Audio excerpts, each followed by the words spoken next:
이제 여호수아는 마지막으로 이스라엘 백성들에게 고별 설교를 하고 있습니다. 그러면서 그가 가장 먼저 했던 게 누굴까요? 뭘까요? 당신들이 누구인가? 이거를 이제 묻고 있습니다. 이거를 전하고 있다는 거죠. 여러분, 우리가 예수를 믿고 있지만 우리가 누구인가를 아는 것은 굉장히 중요합니다. 물론 이제 저와 여러분들은 대한민국의 국민이고 더 누군가의 아버지이고 누군가의 남편이고 아내이고 또 누군가의 아들이고 딸로서 그렇게 존재하고 있습니다. 그거는 이제 우리가 보여지고 있는 그러한 정체성을 의미하는 것이고, 그거 외에 우리가 하나님 앞에서 저와 여러분들이 어떤 사람인가, 이거에 대해서 우리가 분명하게 가지고 있어야 저와 여러분들이 어떠한 삶에 있어서도 쉽게 흔들리지 않는다라는 것입니다. 이스라엘 백성들이 지금껏 가나안을 애굽에서 탈출하고 나서, 그죠? 400년 동안 거의 노예로 있다가, 그리고 탈출하고 나서 그들이 광야에서 40년을 보냈습니다. 어떻게 보면 떠돌이 생활을 한 거죠. 떠돌이 생활을 하던 그들이 가나안 땅에 들어가서 정착하는 것은 그동안 땅도 없고 노예로 있었던 그 비참한 상황 가운데서 이제 가나안 땅 한번 차지해보자, 가나안 땅 우리가 한번 정복해보자, 그렇게 해서 그들이 얻은 땅이 아니죠. 이 땅은 하나님께서 분명히 약속하신 땅이었고, 그리고 그 약속의 땅에 그들이 들어가서 하나님의 백성답게 살아가야 될 책임이 있다라는 것입니다. 그러니까 저와 여러분들이 이 땅에 하나님이 여러분을 보내주신 이유도 그런 거죠. 여러분, 제가 이번 주 주일에도 말씀을 드렸지만 우리의 인생이 뭐죠? 내팽겨쳐진 인생이 아니거든요. 저와 여러분들이 갑자기 이 시대에 우리 부모님의 실수로 그놈의 술이 왼수다 이래가지고 여러분 태어난 게 아닙니다. 설사 그렇게 태어났다 할지라도 그것은 세상이 이야기하는 이야기고, 하나님은 이 모든 섭리 가운데 저와 여러분들을 계획하시고 이끌어갔다는 거죠. 결혼도 마찬가지고 우리의 삶도 마찬가지입니다. 그냥 우연히 보여진 것 같은, 어디에서 만났고 그러다가 이렇게 되면서 만났던 것이 아니라 그 모든 계획 속에 하나님의 인도하심이 있다라는 겁니다. 그거를 우리가 알고 가야 한다는 것이죠. 그래서 이스라엘 백성들에게도 하나님께서 이 가나안 땅을 줬을 때 마지막으로 여호수아가 그 모든 것들을 마무리하면서 너희들이 어떠한 사람이라는 것을 잊지 않기를 이 여호수아는 누구보다 바라고 있었다라는 것입니다. 그런 의미에서 오늘 여호수아가 그들을 어디서 불러 모았습니까? 바로 세겜이라고 하는 곳에 모았어요. 24장 1절에 보시면 여호수아가 이스라엘 모든 지파를 세겜에 모았다라고 얘기합니다. 그럼 여러분, 그냥 모은 것이 아니라 이 세겜이라고 하는 것이 어떤 의미가 있을까요? 세겜이 역사적으로 굉장히 중요한 의미가 있습니다. 이제 그러한 의미들을 말씀하기 전에 오늘 4절부터 있었던 내용들을 정리를 해보면 4절부터 13절까지, 더 정확하게는 2절부터 13절까지 크게 네 부분으로 여호수아는 이야기합니다. 그러니까 지리를 통해서 우리가 좀 보면요, 2절에서 4절까지 그렇게 이야기하죠. 하나님께서 너희들의 조상 누구요? 아브라함 때부터, 그 아브라함의 아버지 데라를 통하여 갈대아 우르에서 하란으로 이끄셨다는 거죠. 그리고 하란에서 하나님이 그들을 택해서, 데라는 죽고, 그리고 하나님은 아브라함을 불러서 어디요? 내가 내게 지시할 땅으로 가라, 가나안 땅으로 보냈다는 겁니다. 근데 거기에 3절에 이렇게 나오죠. 2절 하반절에 그렇게 나오죠. 나홀의 아버지 데라가 강 저쪽에 거주하여 다른 신들을 섬겼으나, 여기서 다른 신들이라는 건 뭘까요? 달의 신이죠. 여러분, 그냥 이렇게 머릿속으로 한번 상상해 보시면, 지금 여러분들이 계신 저의 오른손을 중심으로 보시면 여기가 갈대아 우르라면 이렇게 초승달 모양이 펼쳐져 있습니다. 그래서 여기가 지금 우리가 알고 있는 이스라엘 땅, 가나안 땅이라고 보죠. 이스라엘 땅의 끄트머리고, 그리고 이쪽이 티그리스와 유브라테스 강의 가장 끝이었던 갈대아 우르예요. 이거를 중심으로 초승달 모양이 쫙 이렇게 이어집니다. 그러니까 이 벨트가 바로 사람들이 모여 사는 땅이죠. 그 사람들이 모여 사는 땅이란 건 뭘까요? 그만큼 사람들이 살기 좋은 땅이었다는 거예요. 그래서 갈대아 우르에서 시작해서 가장 가운데 있는 여기가 하란이고, 이 하란에서 그들은 달의 신을 섬겼습니다. 말 그대로 초승달 모양이 비옥한 땅이다 보니까 그들도 이러한 초승달 모양을 보면서 달을 섬겼다는 겁니다. 그런데 하나님께서 달을 섬겼던 그 아브라함을 부르셨다는 거예요. 그가 처음부터 하나님을 알았던 것도 아니고 어떻게 보면 지금 우리로 치면 우상을 섬기고 그리고 뭐 이러한 집에 이렇게 달마 이런 절이라든가 불상을 놓았던 그러한 집안에서 갑자기 하나님이 아브라함을 택한 거예요. 택해서 내가 내게 지시할 땅으로 가라. 그리고 아브라함은 그 땅에 그 말에 순종해서 이제 하란으로부터 갈대아, 갈릴리 바다와 그리고 요단강과 사회, 그 옆에 뭐가 있어요? 지중해.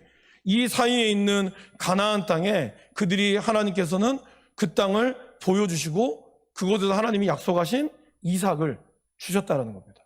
그러한 족장 시대를 열었죠. 그리고 이삭에게는 두 아들이 나타났죠. 누굴까요?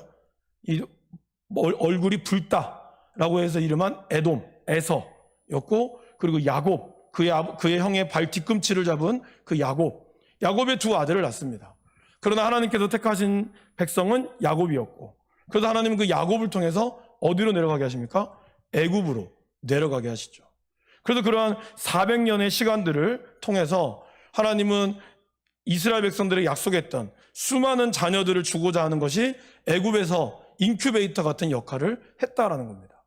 그런 400년의 시간이 흐른 후에 하나님은 모세와 아론을 통하여 그들을 애굽에서부터 탈출시키죠. 탈출시켜서 그들이 어떻게 돼요? 광야로 들어갑니다. 그 광야의 생활을 통하여 40년 동안 비록 민수기를 통하여 그들이 믿음 없는 말을 통해서 방황하긴 했지만 하나님께서는 그 광야 생활을 통하여 그들을 다시 빚으셨고, 그리고 이제 가나안 땅 들어가기 바로 앞서서 어떠한 일이 있었습니까? 아모리 왕 시온과 옥으로부터 하나님은 그들을 도와주셨죠. 여러분, 이렇게 가나안에 이렇게 40년 동안 그들이 광야로 어떻게 보면 뺑뺑이를 돌았잖아요. 그렇게 돌았음에도 불구하고 하나님께서는 이 민족이 강한 민족으로 만들었다는 겁니다. 그 증거가 뭘까요? 그 증거가 오늘 말씀해 보시면 9절 말씀 읽어보겠습니다. 또한 모압 왕 십볼의 아들 발락이 일어나 이스라엘과 싸우더니 사람을 보내어 부올의 아들 발람을 불러다가 너희를 저주하게 하려 하였으나. 그러니까 여러분, 이 모압의 왕이었던 이 발락이라고 하는 발람 왕이 왜 발락을 통하여 저주하게 했을까요? 위협이 되니까 저주를 한 겁니다. 그죠? 이스라엘 백성들이 그들에게 아무런 위협이 되지 않는다면 뭐하러 저주하겠습니까? 그러니까 이스라엘 백성들은 그냥 그 광야 생활을 통해서 맨날 하나님 말씀 안 들어가지고 맨날 혼나고 막 그렇게 했지만, 그러한 와중에도 하나님은 이스라엘 백성들을 향한 하나님의 계획하심을 어떻게 해요? 꾸준히 어떻게 보면 이제 꾸역꾸역 이끌어 갔다는 거예요. 그러면서 이제 가나안 땅에 도달할 때쯤 되니 이들은 그 이민족들, 거기 요단강 동쪽뿐만 아니라 가나안 땅에 있는 백성들에게 위협이 되는 족속이 되었다는 거예요. 그래서 하나님은 그 발람을 통하여 저주하게 무당을 불러가지고 저주하게 했지만, 오히려 하나님은 그의 입술을 빌려서 어떻게 했죠? 여호와를 축복하게 했죠. 그 백성을 축복하도록 하나님이 만드셨죠. 그리고 그러한 광야의 생활을 끝내고 모세가 떠난 후에 하나님은 여호수아를 통하여 가나안 땅을 정복하는 일을 허락하셨습니다. 이 네 가지의 주요한 사건들을 오늘 2절에서 13절까지 이야기하는 거예요. 근데 여러분, 오늘 이 말씀하는 시점을 잘 보실 필요가 있는 게요. 보세요. 2절에 이렇게 얘기합니다. 여호수아가 모든 백성에게 이르되 이스라엘의 하나님 여호와께서 이같이 말씀하시기를. 그러니까 오늘 이 2절부터 이야기하는 모든 내용을 보십시오. 5절에 내가, 그리고 6절에 내가, 그리고 7절에 내가, 7절 또 중반쯤에 내가, 8절에 내가. 여기 내가 누구죠? 여호수아가 아니라 하나님이시라는 거예요. 그러니까 여호수아는 자기의 입을 빌려서 이야기하지만 이 모든 것들이 누가 했다고요? 하나님 앞에서 했다라는 것을 그들에게 계속해서 들려주고 있습니다. 그러니까 이 말이 무슨 말일까요? 너희들이 택함 받았을 때부터 하나님이 아무런 값도 없고 의도 없는 너희들, 다른 신을 섬겼던 너희들을 하나님이 택하셨고, 그리고 너희들을 구원하셔서 이제 이 땅을 정복하게 하셨다고. 특별히 가나안 땅을 정복할 때는 뭐라고 얘기하고 있습니까? 12절 말씀을 한번 읽어보겠습니다. 내가 왕벌을 너희 앞에 보내어 그 아모리 족속의 두 왕을 너희 앞에 쫓아내게 하였나니 너희의 칼이나 너희의 활로서 이같이 한 것이 아니며. 하나님이 이들을 쫓아낼 때, 그러니까 가나안의 7 족속을 쫓아낼 때 왕벌을 보냈다라고 얘기합니다. 여기서 왕벌이라는 것은 진짜 벌이라기보다는 두려움을 뜻하는 거죠. 그러니까 이스라엘 백성들이 이미 두려워했죠. 여러분 기억나시죠? 라합이 정탐꾼으로 숨겨졌을 때 그가 했던 고백, 홍해물을 마르게 한 사건과 아모리 사람 왕에게 했던 그 이야기를 듣고 우리의 간담이 선을 했다고. 이미 그들은 사실 이 이스라엘 백성들은 돌 들고 다니는 어떻게 보면 가나안의 입장에서 보면 미개한 족속이죠. 그죠? 그런데도 그들은 이 이스라엘 백성들이 너무 두려웠던 거예요. 누가 두렵게 했을까요? 하나님께서 이미 두렵게 하셨다는 거죠. 그리고 13절에도 보십시오. 또 너희가 수고하지 아니한 땅과 너희가 건설하지 아니한 성읍들을 또 너희에게 주었다 그랬습니다. 가나안 땅을 들어갔을 때 가나안 땅이 아무것도 없이 시작한 땅이 아니었죠. 이미 그 땅은 모든 것들이 다 갇혀 있는 땅이었습니다. 그러기에 이스라엘 백성들은 사실은 그 어떠한 것도 할 필요가 없어요. 그냥 그 땅의 주인만 바뀐 것뿐이에요. 이러한 모든 것들이 누가 했다고요? 하나님께서 하셨다는 것을 이스라엘 백성들이 잊지 말라라는 거예요. 그러면서 오늘 2장 1절에 그렇게 나오잖아요. 그들이 하나님 앞에 선지라. 여호수아 앞에 섰다고 얘기하지 않습니다. 하나님 앞에 섰다고 얘기하는 거예요. 오늘 저와 여러분들이 제 앞에 선 게 아니죠. 하나님 앞에 섰다는 것을 기억하셔야 됩니다. 비록 저를 통하여 전해지긴 하지만 제가 아닌 하나님께서 저의 입술을 통하여 여러분들을 하나님 앞에 세우시고, 그리고 하나님께서 여러분들을 통하여 여러분들을 향한 하나님의 계획하심과 인도하심을 붙들었다는 거예요.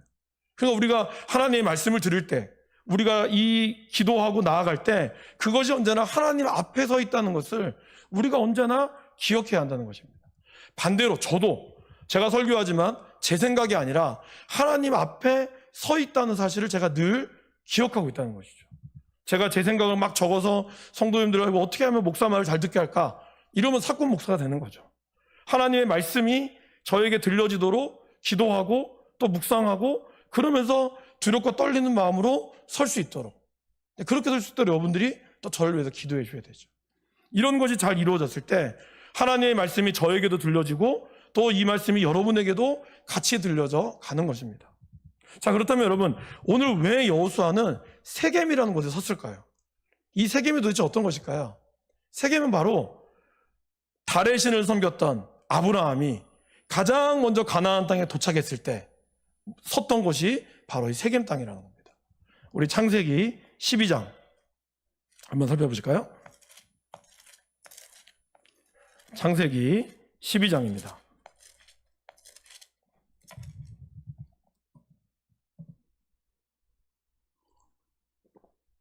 창세기 12장 6절 말씀을 한번 읽어보 6절과 7절 말씀을 읽어보겠습니다. 아브라함이 그 땅을 지나 세겜 땅 모래 상수리 나무 아래에 이르니 그때 가나안 사람이 그 땅에 거주하였더라. 여호와께서 아브라함에게 나타나 이르시되 내가 이 땅을 내 자손에게 주리라 하신지라. 자기에게 나타나신 여호와께 그가 그곳에서 제단을 쌓고. 그러니까 아브라함이 처음에 가나안 땅에 도착해서 가장 먼저 예배드린 땅이 세겜이었다는 거예요. 그러니까 이 여호수아가 이 세겜 땅에서 이제 이스라엘 백성과 언약을 맺잖아요, 마지막에. 그 말은 뭘까요? 하나님이 우리의 조상 아브라함을 통하여 이곳에서 시작하였듯이 너희들도 다시 이곳에서 하나님의 말씀을 묵상하고 이 말씀을 순종하며 나가야 함을 다시 한번 일깨워주고 있다라는 것입니다. 그래서 우리들도 우리의 신앙의 뿌리, 내가 신앙이 어디서 시작했는지 이거를 한 번쯤은 살펴볼 필요가 있다는 것이죠. 그래서 내가 그곳에서 내가 하나님을 처음 만났을 때 그때의 그 마음들, 그거를 우리가 다시 한번 기억하면서 하나님 앞에 다시 한번 내가 나아가는 그런 결단의 시간이 있어야 한다는 것입니다. 여러분, 나중에 이스라엘이 이제 솔로몬 이후로 나라가 나눠지잖아요. 그래서 여로보암과 르호보암으로 나눠졌을 때 여로보암이 수도를 어디로 정했을까요? 바로 이 세겜에 정했어요. 이스라엘은 유다는 예루살렘에 정했지만 그들은 세겜에 정했습니다. 어쩌면 그들이 세겜에 정했던 가장 중요한 이유도 아마 거기 있었을 것입니다. 바로 우리의 조상 아브라함이 세웠던 그곳에서 우리가 시작하겠다. 그러나 여러분, 처음 시작이 어디까지 가야 돼요? 그래서 제가 그때 말씀드렸죠. 우리가 처음에 하나님 믿을 때의 초심, 이게 중요하고, 그 다음 뭐예요? 하나님을 끝까지 믿는 열심이 있어야 되고, 그 다음 뭐가 필요해요? 뒷심이 있어야 된다고. 마지막까지 이거를 밀고 갈 수 있는 뒷심이 있어야 돼요. 근데 많은 사람들이 초심과 열심까지는 가다가 뒷심에서 딸려서 넘어지는 경우도 너무 많은 거죠. 결국 북이스라엘도 초심과 열심을 가지고 열심히 했으나 마지막 그 마음대로 절기를 정하고 그리고 거기다가 우상을 베델과 단에다가 우상을 만드는 바람에 하나님이 여로보암 때부터 바로 하나님은 그를 버렸다는 것이죠. 그러니까 끝까지 하나님을 믿는 이 뒷심을 잃어버렸다라는 것입니다. 자, 오늘 그래서 2절에서 이제 13절까지 하나님은 크게 여호수아는 두 가지를 얘기했습니다. 뭘까요? 하나님이 우리를 택했다. 아무것도 아닌 하나님도 믿지 않았던 아브라함을 통하여 당신들을 택했습니다. 저와 여러분들을 하나님이 하나님의 값없는 은혜로 택하였음을 우리가 기억해야 한다는 거죠. 그리고 하나님은 우리를 구원하셨어요. 그죠? 아무런 공로도 없는 우리들을 통해서 하나님이 우리를 사랑함으로, 이스라엘을 사랑함으로, 아주 작은 민족이었지만 그들을 사랑함으로 택했습니다. 그럼 이제 세 번째, 이제 우리가 읽을 14절부터의 말씀은 뭘까요? 하나님이 우리를 통하여 이제 이 땅을 정복하고 이 땅을 누리라고 말씀하는 거예요. 그럼 그건 뭘까요, 여러분? 그건 열매를 맺는다는 뜻입니다. 열매를 맺는다는 건 뭐죠, 여러분? 선물은 그냥 받지만 열매는 시간이 걸리는 거예요. 그렇죠? 우리가 씨를 뿌리고 할 때 그 씨가 당장 나옵니까? 물론 뭐 어떤 거는 그 다음날 바로 나오는 경우가 있지만 그래도 비싼 과일이나 이런 것들은 어떻게 돼요? 아니면 곡식 같은 경우도 봄에 씨를 뿌리면 가을에 거둡니다. 그러니까 이런 시간들 동안 또 그냥 뿌려서 걷는 게 아니라 이 시간 동안 태풍과 병충해와 이런 모내기도 해줘야 되고요. 그 다음에 넘어지면은 또 볏짚을 이렇게 세워가지고 흔들리기도 해야 되고요. 새들이 와서 먹지 못하도록 허수아비도 세워야 되고 이런 여러 가지 것들을 감당해야 한다는 것이죠. 그러니까 하나님의 은혜와 우리의 순종이 더불어질 때 하나님이 온전히 우리에게 아름다운 이 가나안 땅을 허락하신다라고 이야기합니다. 그것이 바로 이 14절 말씀에 나오는 것이죠. 그래서 14절부터 여호수아는 하나님의 말씀을 빌어서 세 가지를 얘기하죠. 첫 번째, 14절 말씀에 여호와를 경외하라. 두 번째, 온전함과 진실함으로 그를 섬기라 라고 얘기합니다. 그러니까 우리가 하나님을 경외한다는 것, 그건 뭘까요? 하나님을 두려워하는 거죠. 그분이 나의 구원자 되심을 우리가 감사하지만 그분과 나는 다르죠. 하나님과 나가 다르다고 하는 걸 인정하고 그분 앞에 내가 두렵고 떨리는 마음으로 나아가는 것. 그리고 그러한 마음으로 그분을 향하여 우리의 방향을 언제나 온전한 방향으로 나가는 게 바로 온전함과 진실함이다라는 겁니다. 그러게 이건 우리 뭐라 그러죠? 이걸 믿음이라고 하는 거예요. 믿음은 바로 태도를 얘기합니다. 그럼 그 태도는 뭘까요? 어느 한 방향으로 오랫동안 나아가는 거예요. 그건 여러분, 우리의 본능과 느낌이 아니라는 것이죠. 우리는 우리의 본능과 느낌을 따라 쫓아가려고 하죠. 뭔가 이렇게 피를 받았다. 내가 좋아하는 대로, 내가 원하는 대로 따라가려고 하지만 믿음은 그게 아니에요. 믿음은 내가 보는 것과 내가 느끼는 것이 아니라 하나님이 말씀하시는 그 방향을 따라 내가 꾸준하게 한 방향으로 오랫도록 순종하려고 하는 그 모습이 우리 가운데 있어야 한다라는 것입니다. 그래서 믿음이라는 것은 언제나 계속해서 그 한 방향을 향해서 바라보는 마음입니다. 그것이 바로 온전함과 진실함으로 나오는 거죠. 그래서 우리가 그러한 믿음을 가지고 이제 여호수아가 이야기하는 실천적인 것은 뭘까요? 너희의 조상들이 강 저쪽과 애굽에서 섬기던 신들을 치워버리고 여호와만 섬기라. 그러니까 우리가 한 방향으로 가기 위해서 필요한 게 있는데 그게 뭘까요? 바로 우상을 버려야 한다는 겁니다. 여러분들이 그럼 우상이라는 게 뭘까요, 여러분? 우상이라는 건 하나님보다 더 앞에 있는 것, 내가 하나님보다 더 중요하게 여기는 것들이 우상이 되는 거죠. 사도 바울은 그것을 뭘 얘기하고 있죠? 골로새서에서 탐심은 곧 우상 숭배다라고 이야기하고 있어요. 그럼 여러분, 탐심이라는 것은 뭘까요? 탐심이라는 헬라어 단어를 좀 보니까 항상 거기에 나오는 이제 비슷한 단어는 꼭 그게 더 있더라고요.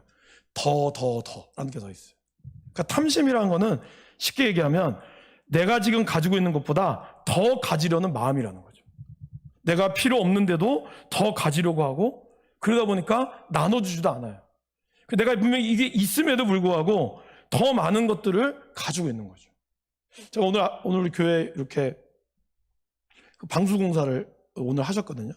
거의 끝날 때쯤에 우리 사장님하고 이렇게 쭉 여기 앞 정문에서 이렇게 이야기를 나누고 있는데, 우리 바로 앞에 그 로또 파는 데 아시죠? 그 여기 앞에 슈퍼마켓.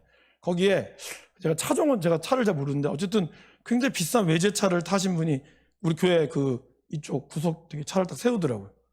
그리고 딱 내리시더라고요. 뭐였는지 아세요? 로또를 사가지고 가시더라고요.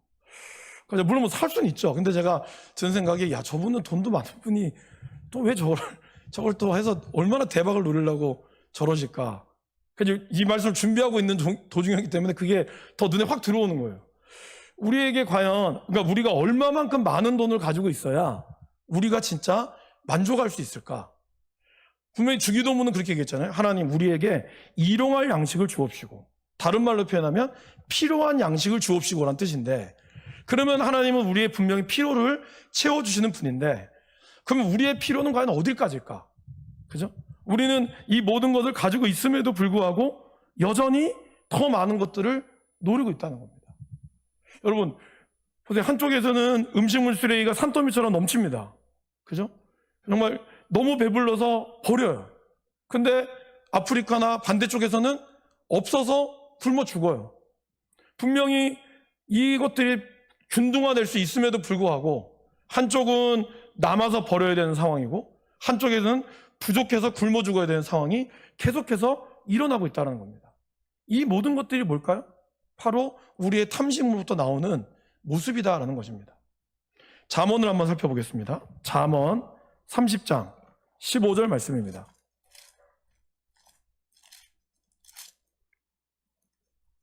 잠언 30장 15절 16절 말씀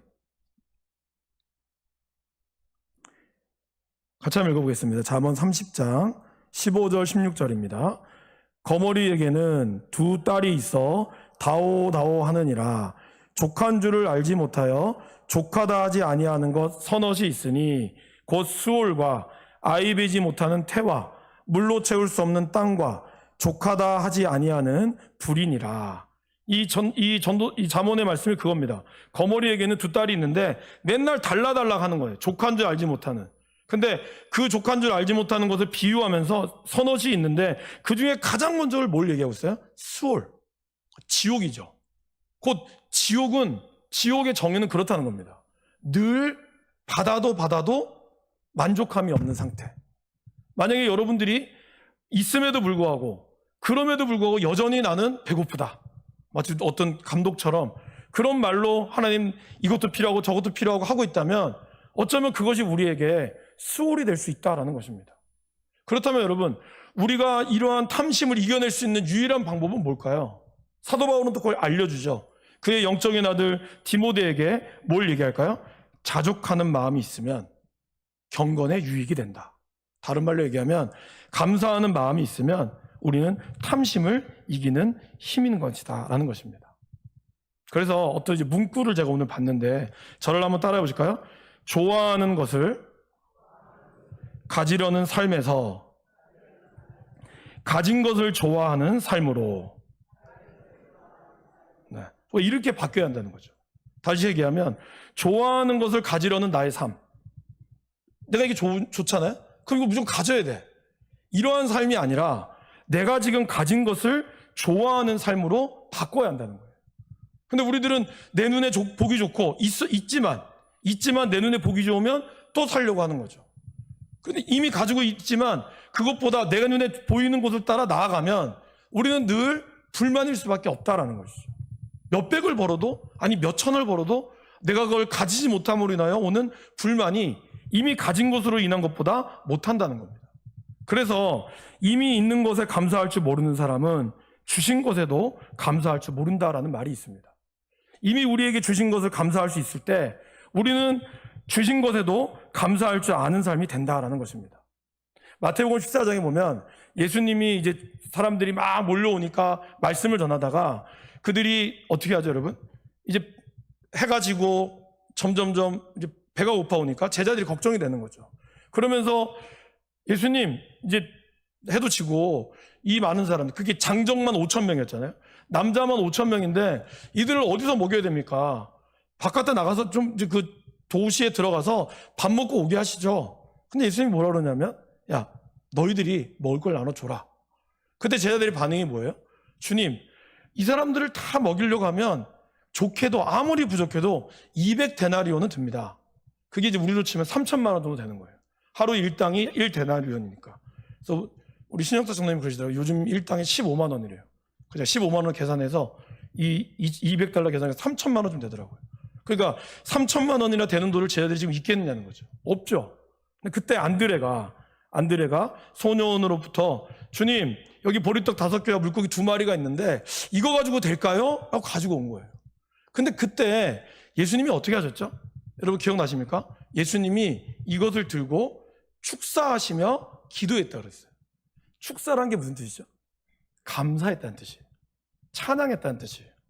그러니까 예수님이 이걸 보고 에게? 이거 갖고 어디다 써?가 아니라 오히려 이 가지고 있는 이것을 가지고 기도하고 축사했는데 어떠한 일이 일어났죠?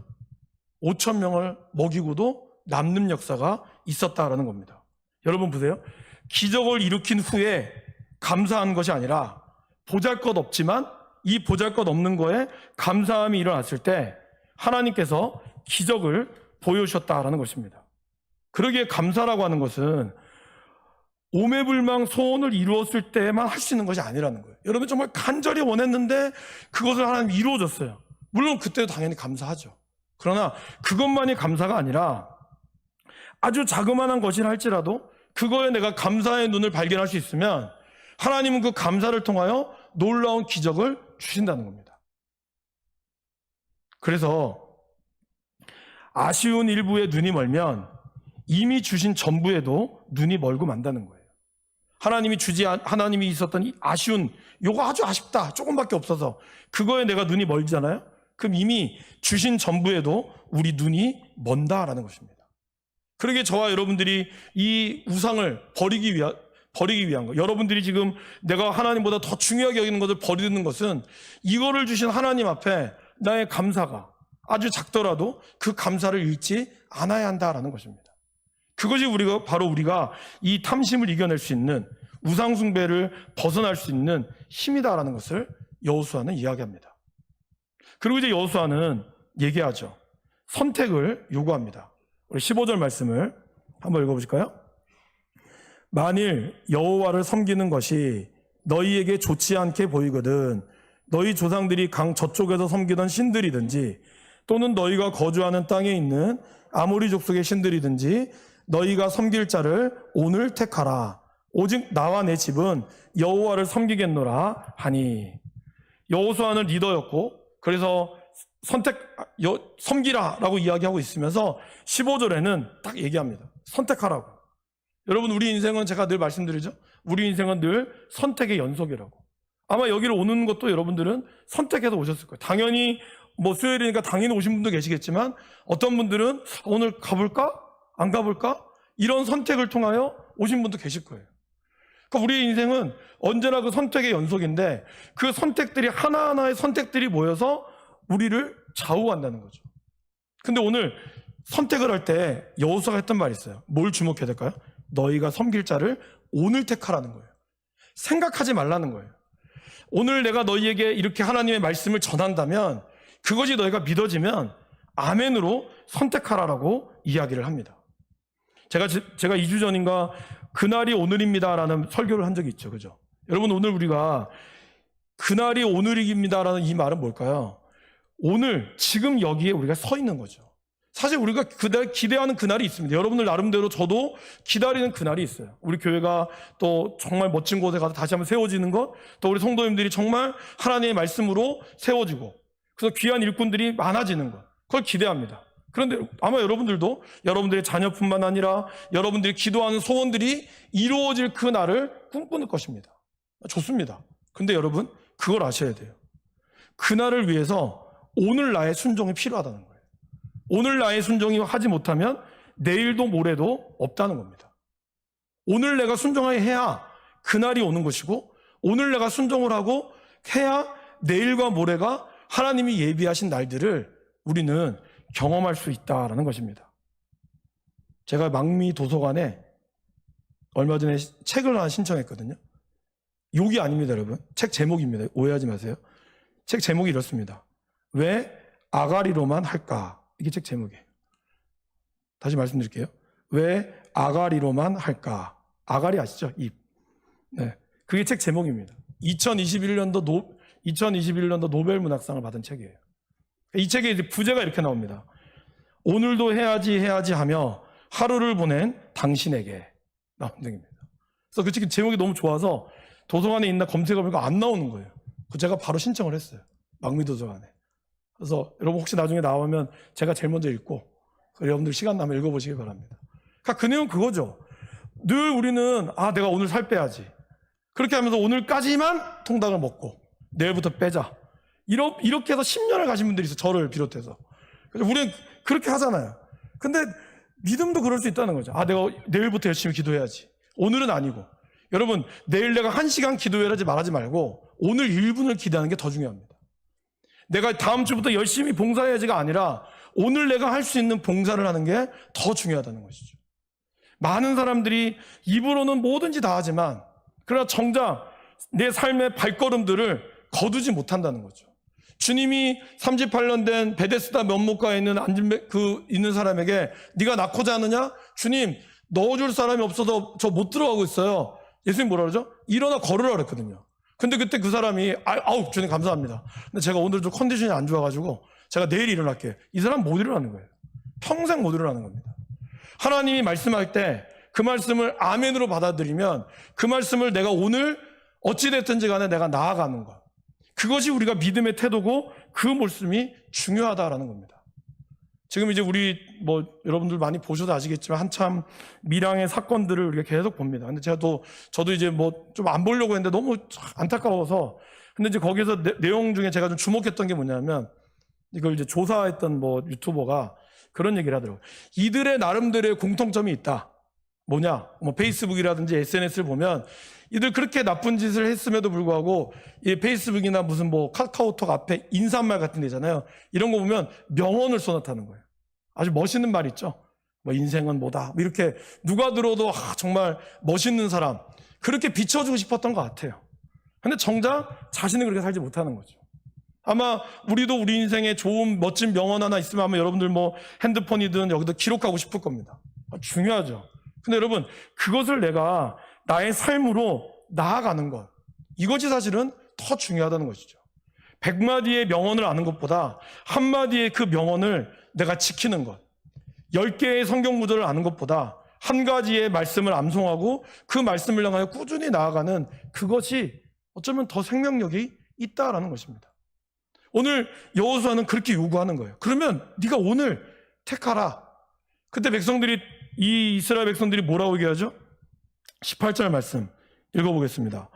여호와께서 또 모든 백성과 이 땅에 거주하던 아모리 족속을 우리 앞에 쫓아내셨습니다. 그러므로 우리도 여호와를 섬기리니 그는 우리 하나님이시니이다 하니라. 이렇게 우리 섬기겠습니다 얘기한 거예요. 근데 그때 이 여호수아가 약간 좀 초를 치는 얘기를 하죠. 그게 뭘까요? 바로 20절 말씀에 이렇게 나오죠. 너희에게 복을 내리신 후에라도 돌이켜 너희에게 재앙을 내리고 너희를 멸하시리라.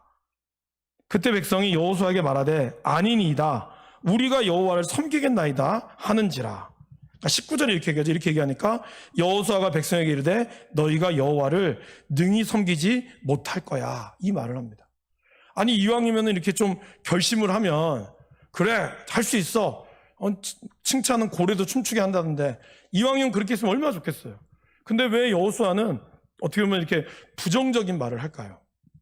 한편으로 보면 이제 여호수아는 마지막 인생을 살아왔고 그리고 곧 죽을 날이 다가왔고 그리고 그가 살아왔던 인생을 보면서 하나님을 믿고 산다는 것이 결코 입으로 고백해서만은 안 된다는 것을 알았다는 거예요.